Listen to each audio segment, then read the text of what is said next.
Welcome, friends, to another edition of Economic Update, a weekly program devoted to the economic dimensions of our lives and those of our children.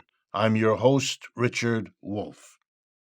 I want to remind you, as usual, that Charlie Fabian stands ready for your suggestions, programmatic ideas, and so on. Please contact him, as usual, at charlie.info438@gmail.com. I also want to remind you that a companion book to these programs every week is called Understanding Capitalism. I wrote it to work with the programs that we present each week, giving you a kind of condensed overview of capitalism so that it provides extra material beyond what we do on particular topics each week. You can find out all you need to know about the book at our website, democracyatwork.info. Today's program is going to be talking about a proposal by Senator Elizabeth Warren. We're going to look at Elon Musk's notion of what homelessness means. It's kind of a Christmas special, you can say, if you're given to that kind of dark humor. And I'm going to look at the thoughts of Mitch McConnell as he passes from the scene. We will then interview a young economics professor from Bucknell University in Pennsylvania, talking about Marxian economics, what it is, why he's drawn to it, and what its future is likely to be. I think it's a good program. I think you'll find a lot in it to think about. So let's jump right in. Elizabeth Warren is one of my favorite senators. How could it be otherwise? She is on the progressive end of the spectrum, often at the very end of it, along with her neighbor, Bernie Sanders, and a very few others. And she has recently done the kind of thing she has done before, and that gets her that reputation. She's introduced a bill called the Accountable Capitalism Act into the U.S. Senate, where she sits. And she's going after an idea attributed to Nobel Economics Prize winner Milton Friedman. He's no longer with us, but was a very famous professor at the University of Chicago on the extreme conservative end. I'm being as polite as I can be.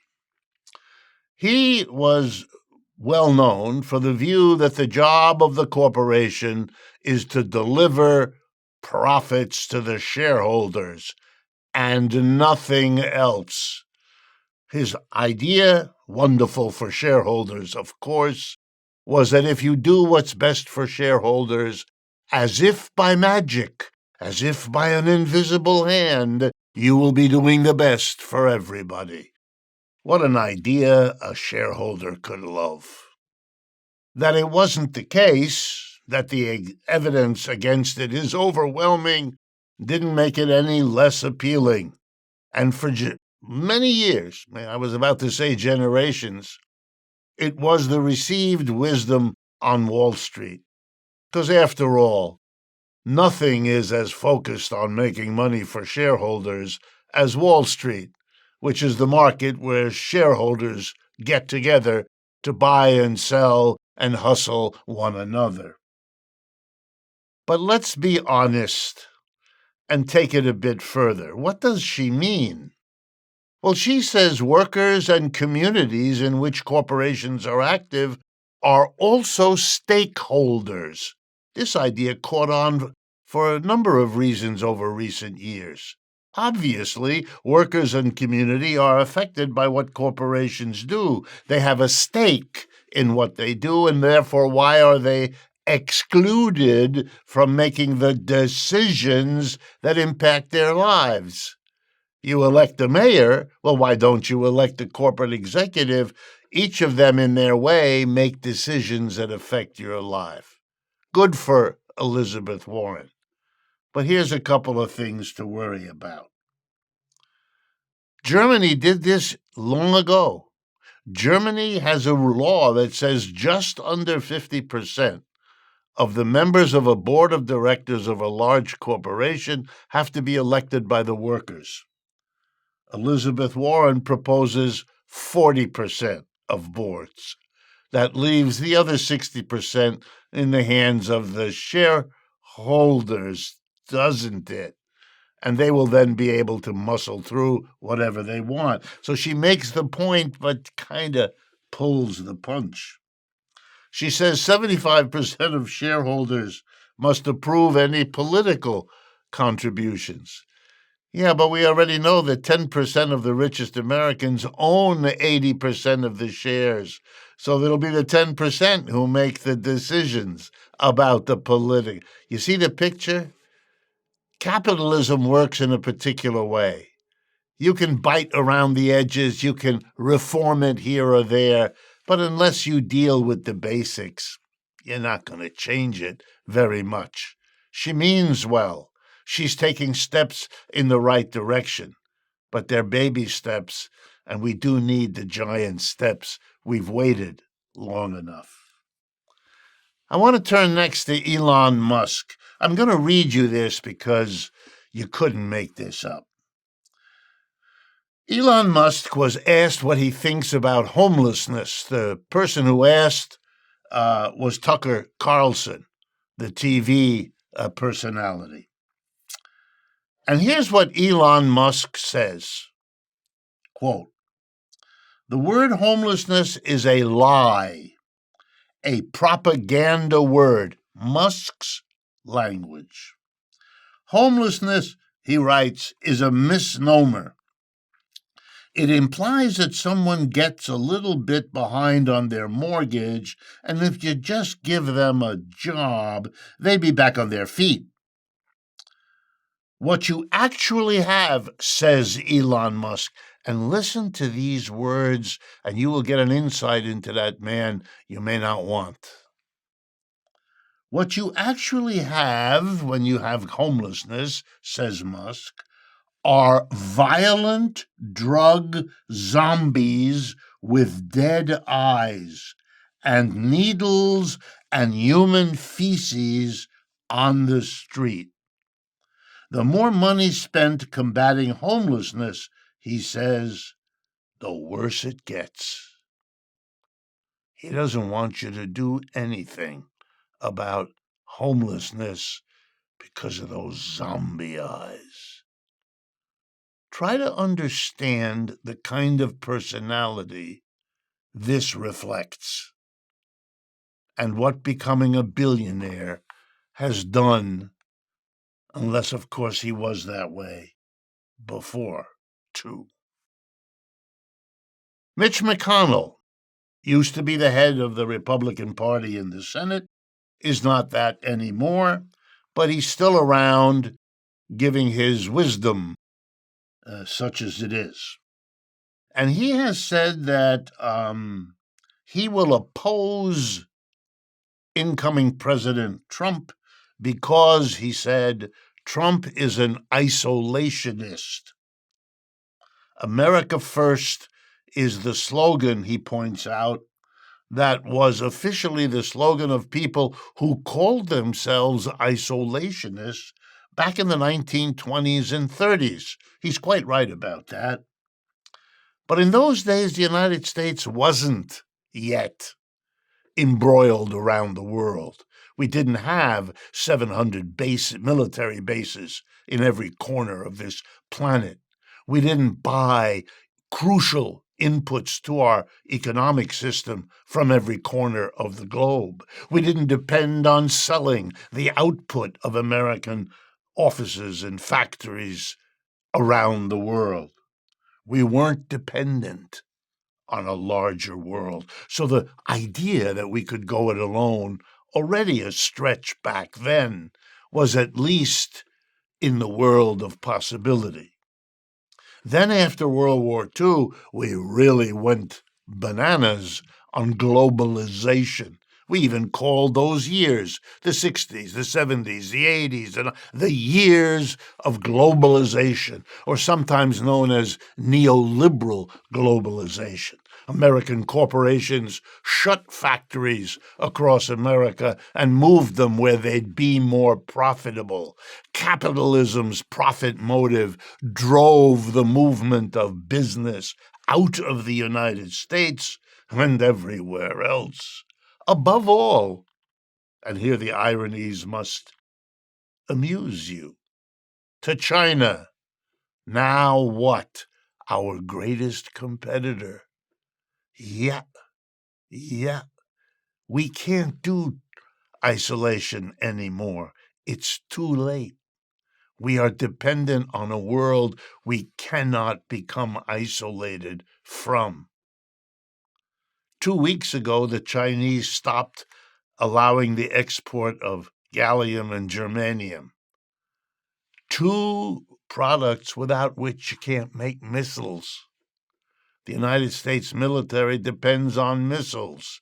It depended on China to get the materials for the missiles. Oh, it'll find substitutes. In time, who knows? The costs of isolation now way too big. Capitalism develops its own logic. It goes where the profits are higher. It doesn't worry about the consequences. Well, now we're dependent on the rest of the world, and one of the consequences is if Mr. Trump tries to go in an isolationist direction, he's going to discover huge numbers of Americans, big corporate executives leading the charge, saying, you can't do that. That will hurt our profits, and we are here to be profitable. Our loyalty is to the profits. That's why we became globalists in the first case. Oh, you can tinker here and there, but if you're serious, you're going to be out of here.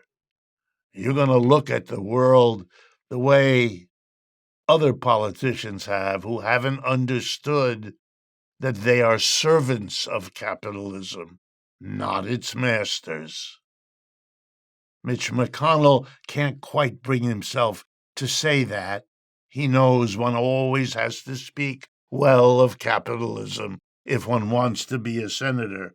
But the logic here and the economic realities don't point anywhere else. I want, in the little bit of time that remains in the first half today, to shout out. And I want to shout out to the nurses across southeastern Michigan. On November 15th of this year, they went out on strike. They are all workers for the healthcare conglomerate out there known as Corewell Health. The workers, these nurses, voted. And by the way, there's over 9,000 of them. They voted 5,000 to 3,000, a 63% majority, to unionize. They are now represented by the Teamsters Union, and that makes it the largest single union victory in the United States in the year 2024. 9,000 nurses are now unionized. And they're not the only ones. I shout them out because it's a big, major victory that got, as usual in the American press, very little attention. Not there, but everywhere else. But they weren't alone. 630 nurses at Kapiolani, I hope I've pronounced it right, Medical Center for Women and Children in Hawaii, and thousands of healthcare workers at the Vermont Federation of Nurses. They also organized and won in union elections. The labor movement is in movement. Long overdue, very welcome. Stay with us. We'll be right back to talk with Professor Shahram Azhar. Friends, as you know, any project like this takes money, and we don't want to bore you or burden you. On the other hand, you, our audience, are the source of our funding, and we wouldn't have it any other way. If you can, please consider making a donation. It will be enormously appreciated. Welcome back, friends, to the second half of today's economic update. I am very proud and pleased to bring to our microphones and our cameras Professor Shahram Azhar. I have gotten to know him now over several years. I count him as a friend of this program and of myself personally. He's an associate professor of economics at Bucknell University in Pennsylvania, where he teaches courses in political economy and economic development. His research focuses on digital capitalism, how contemporary digital firms such as Facebook, Amazon, etc., exploit the global working class using elaborate supply chains. He serves on the editorial board of the journal Rethinking Marxism and hosts on our channels the show and podcast, quote, The Dialectic at Work, where I work with him often in producing those shows. So, first of all, Shahram, welcome to the program and thank you for spending some time with us. Thank you for having me, Professor. It's a great honor. Okay, I want to jump right in. I want people to get to know you as I have. So, you're an economist, for which I want to begin by offering you my condolences. Can you tell us a little bit about yourself and how you became interested in economics as part of the story of how you become part of what we are doing today? Yes. Thank you, Rick, for inviting me. A little bit about myself. I was born in Pakistan, um, and I grew up in a military dictatorship. For those of you who don't know, Pakistan has had a rough experience with democracy. For most of its existence, Pakistan has been under military rule. So, for me, growing up in a military dictatorship, I was always interested in understanding why democracy as an idea or economic development, because Pakistan is one of the poorest countries in the world. Um, so I was always curious and I wanted to understand how I could improve the lot of the people around me. And lo and behold, I thought, and obviously, there's the additional factor that when you're born to South Asian parents, they typically want you to do well in life because they think that being good at studies is a way out of the third world condition, as we like to call it now.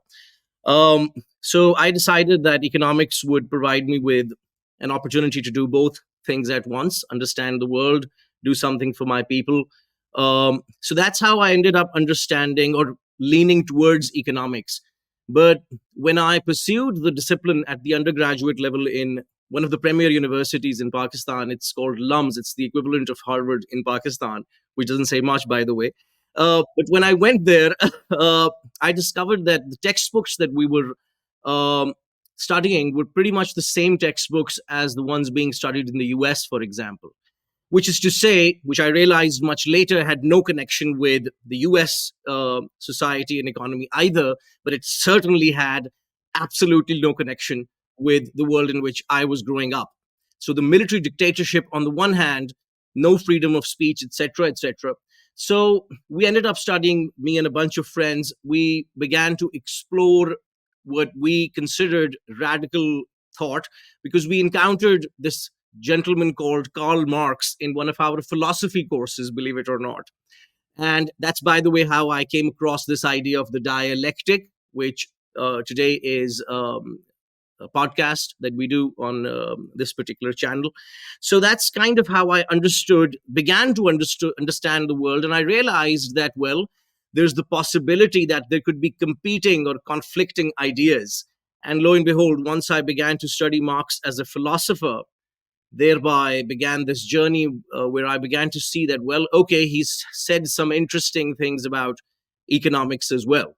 So, in other words, there was this weird, odd conflict within my academic career where I had to pass these courses. I did exceptionally well at them because I was good at math and physics and those kind of things. I was exceptionally good at those, but I never really thought that they could be used to explain what was going on in the real world. So I became embroiled in a political movement in 2007 and 8.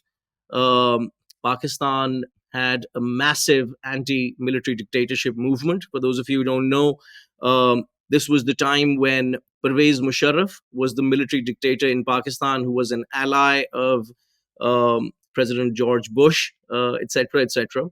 So it was a uh, dictatorship that was backed by global forces. So students such as myself, who were interested in a progressive or social transformation in Pakistan, became a part of what is today called the lawyers' movement. It was a pro democracy movement. And that's how I ended up kind of becoming an activist. And eventually, my academic career began to undergo a transformation as well because of those political activities. I had to leave Pakistan and all the rest of it. Is that then the story? Because my next question comes right out of this.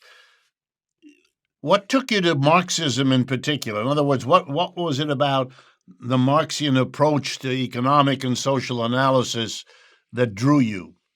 So, one of the things that attracted me to Marx and Marxism in particular was the emphasis on social relations.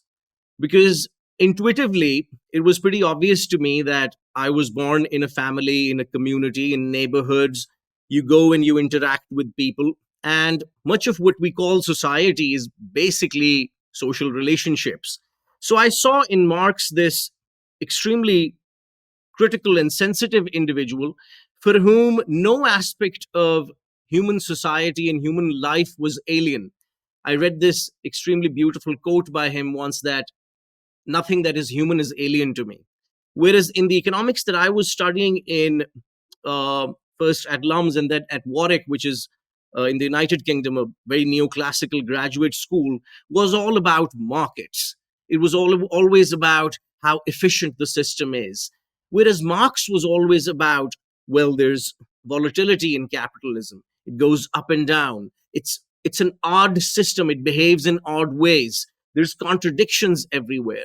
So that kind of stuff was more in tune with what I had witnessed in my own life as an individual, as it was in terms of explaining what I was observing outside me in Pakistan, then in England, the country where I studied for a number of years.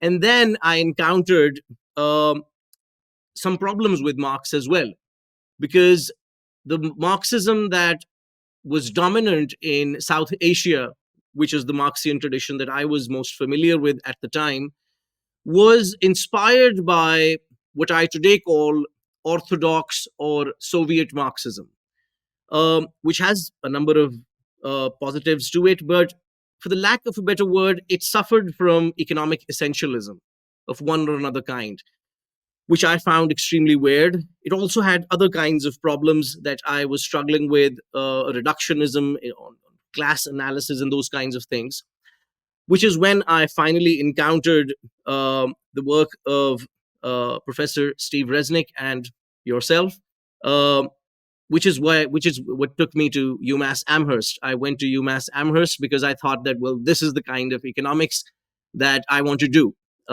This is basically the crisis of 2008 had occurred at exactly the time when I was a graduate student at Warwick. So I studied your work and I decided to go to UMass Amherst, where I got an opportunity to study for 3 years with Professor Resnick and then with Mwangi Wagitinji, Dipankar Basu, and a number of Marxian scholars. That's how I became interested. And then I decided to do my PhD in Marxian political economy. Well, now, wonderful. I want to develop from that the following. How do you react to the following sentence?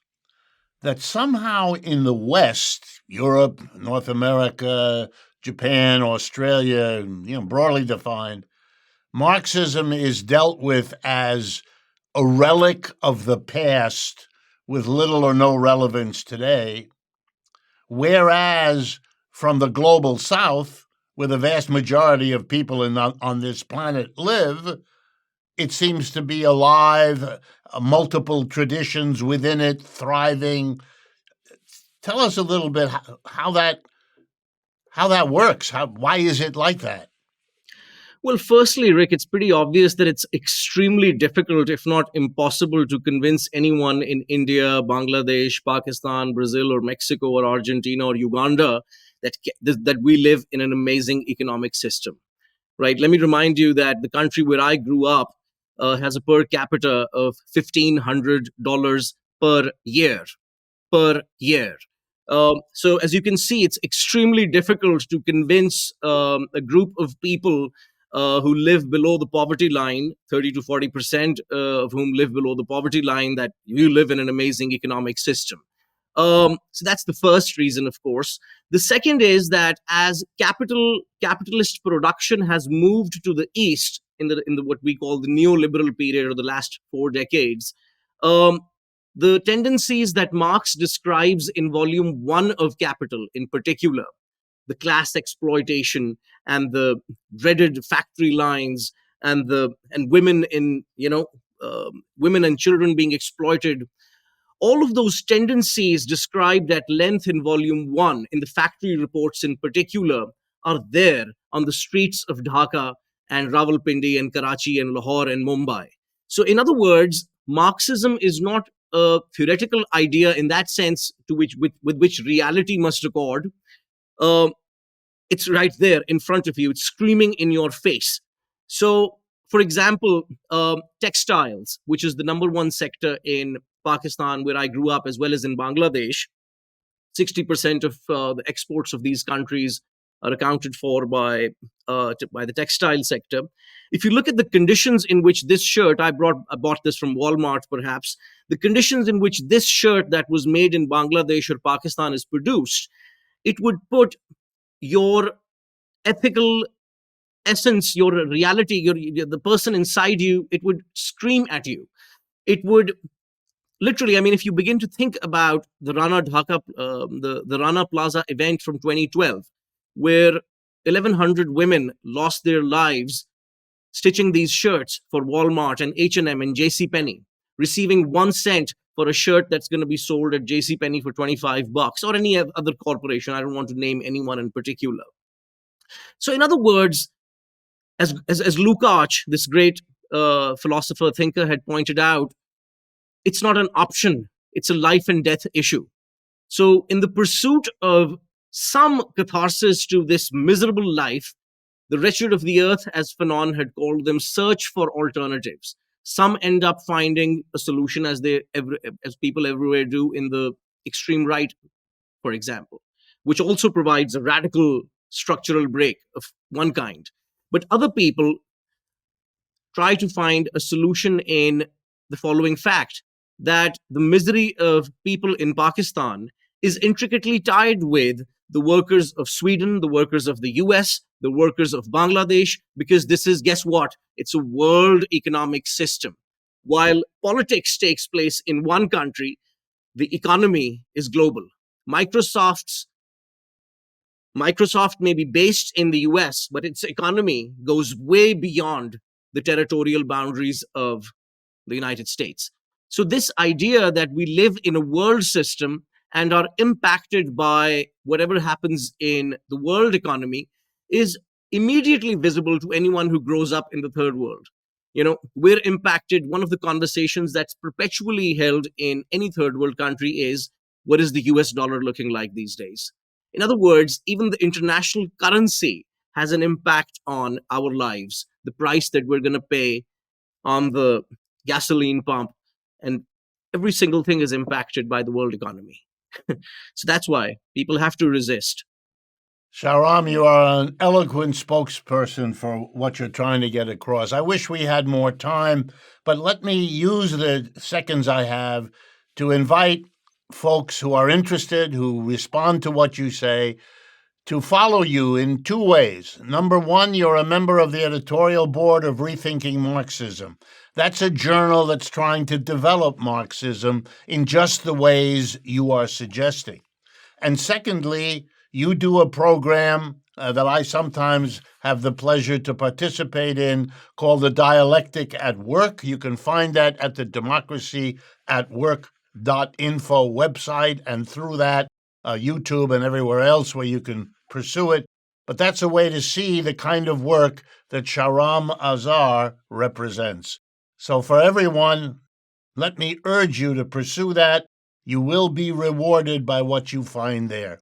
And to you, Shahram, thank you again for spending the time with us. And to all of you, my followers and my audience that I appreciate so much, I look forward to speaking with you again next week.